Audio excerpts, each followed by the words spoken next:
İranın Ali Milli Təhlükəsizlik Şurası ölkə xalqına müraciət edərək rəsmən qələbə elan edib. Bəyanatda bildirilir ki, İran övladlarının fədakarlığı sayəsində düşmən bir aydan artıqdır ki, İranın və müqavimət qüvvələrinin sarsıdıcı atəşini dayandırmaq üçün yalvarır. Ölkə rəhbərliyi isə düşmənin tam peşmançılığına və uzunmüddətli təhdidlərin aradan qaldırılmasına qədər bu xahişləri rədd edib. 40 gün davam edən qarşıdurma nəticəsində İranın bütün hərbi hədəflərinə çatdığı və Amerika Birləşmiş Ştatları prezidentinin ultimatumlarının boşa çıxdığı vurğulanır. İslam İnqilabının ali rəhbəri Ayətullah Seyyid Müctəbə Xameneyinin fərmanı isə İslamabadda yekun detalların razılaşdırılması üçün danışıqlara razılıq verilib. İran tərəfi Pakistan vasitəsilə Amerika Birləşmiş Ştatlarına özünün 10 bəndlik planını təqdim edib və qarşı tərəf prinsipləri danışıqlar üçün baza kimi qəbul etməyə məcbur olub.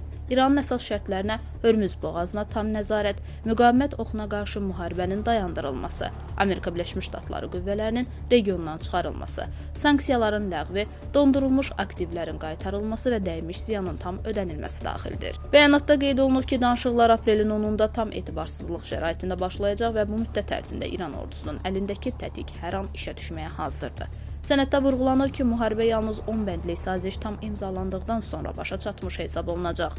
Hazırda xalqdan milli birliyi qorumaq və qələbəni qeyd etmək istənilir.